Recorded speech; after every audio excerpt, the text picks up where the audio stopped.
আমল সাধারণ আমল হোক আর বৃহৎ কোন আমল হোক, দুইটারই বিধান থাকা লাগবে কার পক্ষ থেকে? আল্লাহর পক্ষ থেকে। রাসূল সাল্লাল্লাহু আলাইহি ওয়াসাল্লাম প্রদর্শিত হওয়া লাগবে, না হলে চলবে না। যদি আপনি কোনো ভুয়া আমল করেন যার পিছনে দলিল নেই, তাহলে কয়েকটা জিনিস আপনার সামনে উল্লেখ করি। ভুয়া আমল করে যে ব্যক্তি মারা যাবে যার পিছনে কোনো দলিল নেই, যেটা সমাজে সবচেয়ে বেশি প্রচলিত আছে, আর এইগুলো নিয়ে বেশি দ্বন্দ্ব হয়। একটা ফরজ সালাতের পরে মুনাজাত নিয়ে বাংলাদেশে যে বিতর্কটা আছে, আজ পর্যন্ত যুগ যুগ ধরে চলছে, আজ পর্যন্ত এই বিতর্ককে আমরা নিরসন করতে পারলাম না।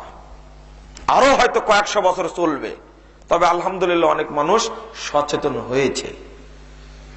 আরো হবে, যত আলোচনা হবে, প্রচারই প্রসার, তত প্রসারতা লাভ করবে। যদি এই একটা বিষয় যদি আপনি ধরেন, দ্বন্দ্ব চলে যাবে।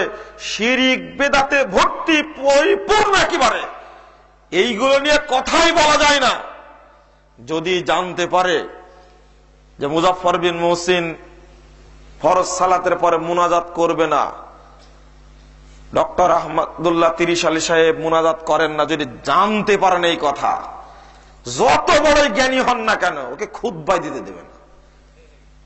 জানবে কি করে?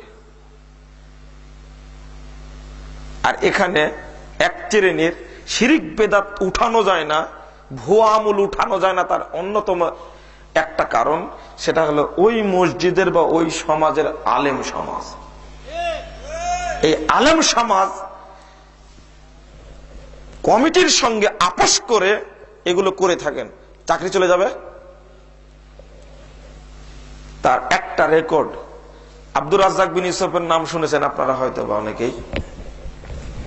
এক মসজিদে তিনি জুমার আগে উপস্থিত হয়েছেন, জনগণ বলছে পিস টিভির আলোচক, ওনাকে খুতবা দিতে দেওয়া হোক। ইমাম সাহেব, ওর যোগ্যতা হলো 8 পাস, বুগদাদি কায়দা পড়া। সভাপতি সাহেবের কানে কানে গিয়ে বলছেন যে এনাকে খুতবা দিতে দিলে কিন্তু মুনাজাত করবে না। বলা মাত্রই সভাপতি সাহেব বলছেন যে মুনাজাত জানে না, ওর কি জানে, পিস টিভিতে আলোচনা কি করে। দেখেন, খুতবা শেষ হয় একটাই, ওই ইমাম ওনার সামনে আর কি খুতবা দিবেন, 50-এ খুতবা শেষ করে তাড়াতাড়ি সালাত শুরু করবে। এরপরেও তার হুজ্জতে তিনি ছাড়বেন না। আর সভাপতি যিনি, তিনি কি মার্কা জানেন? যে কাপড়টা পরে আসছে ছেঁচড়ানো, টাকনো নিচে পরে আসছে, ও বেড়িখোর একটা। আপনারা তো জানেন স্পষ্ট, এখন মসজিদের যেগুলো সভাপতি সেক্রেটারি হয়, তারা চুট্টা মার্কা, বিড়িখোর, মদখোর, মানে সন্ত্রাসী টাইপের অধিকাংশ জায়গা হয়। ওরা নেতৃত্ব ধরে রাখতে চায় না। আপনারা ঠিক বলবেন না, ঠিক বলার দরকার নাই। আপনারা চুপ করে আলোচনা শুনুন আর আমল করার চেষ্টা করবেন। আমল করার লোক নাই, বলার লোক আছে, শোনার লোক আছে, আর আমলের লোক নাই। আর আমল করার লোক পাওয়া যায় না। বলছিলাম যেটা, এখন দেখেন ওই সমাজে যে ভুলগুলো আছে, ওই সমাজে শিরিক বেদাত যেগুলো আছে, এইগুলো সম্পর্কে ধারণা কিভাবে দেবে মানুষকে? 46 বছর যাবত ইমামতি করছেন ইমাম সাহেব, 46 বছর যাবত। আপনি বললে বলবে কি জানেন? বাবা আস্তে আস্তেই হবে। এই আস্তে আস্তে হবে বলছেন উনি 20 বছর যাবত, কিছুই তুলতে পারেননি। ইমামতি করার বয়স ওনার 20 বছর, 46 বছর। আর আমাকে এই কথাটি বলছেন উনি 20 বছর যাবত, এতটুকু উন্নতি হয়নি। এইভাবে কি সমাজ সংস্কার হয়? যে না। আমি এতটুকু বলতে চাচ্ছি এই আলোচনায়, এই ভাগে, এমন কোন আমল আপনি করবেন না যে আমলের দলিল নেই। যদি করেন, কাল কিয়ামতের মাঠে যত আমল নিয়ে উপস্থিত হন না কেন, আল্লাহর কাছে গ্রহণযোগ্য হবে না। রাসূল সাল্লাল্লাহু আলাইহি ওয়াসাল্লাম বলছেন, মান আহদাসা মুহদাসান, সহিহ মুসলিমের প্রথম খণ্ডের 441 পৃষ্ঠার হাদিস, কেউ যদি কোনো ভুয়া আমল করে অথবা ভুয়া আমলকারীকে আশ্রয় দেয়। আপনি মুজাফফর বিন মুহসিনকে এখানে নিয়ে আসছেন, ও হলো বেদাতি লোক, আপনি ভালো আমল করেন কিন্তু আমাকে আশ্রয় দান করেছেন, আপনার অপরাধ এতটুকুই।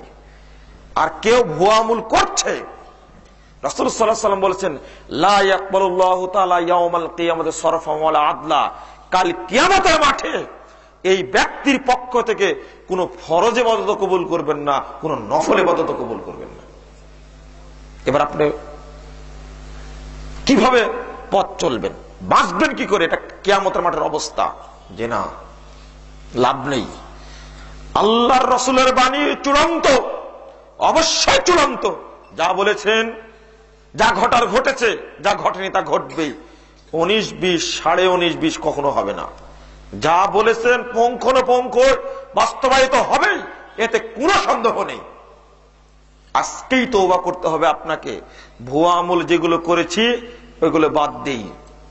রাসূলুল্লাহ সাল্লাল্লাহু আলাইহি ওয়াসাল্লাম কাল কিয়ামতের মাঠে আপনাকে সুপারিশ না করলে আপনার জান্নাতে যাওয়া কঠিন হবে, এটা আপনি জানেন। কিন্তু যারা ভুয়া আমল করে পৃথিবী থেকে বিদায় নিয়েছে, যাকে বলে বিদাতি আমল, আপনার পক্ষে আল্লাহ নবী মুহাম্মদ সাল্লাল্লাহু আলাইহি ওয়াসাল্লাম সুপারিশ করবেন না, সুপারিশ করবেন না।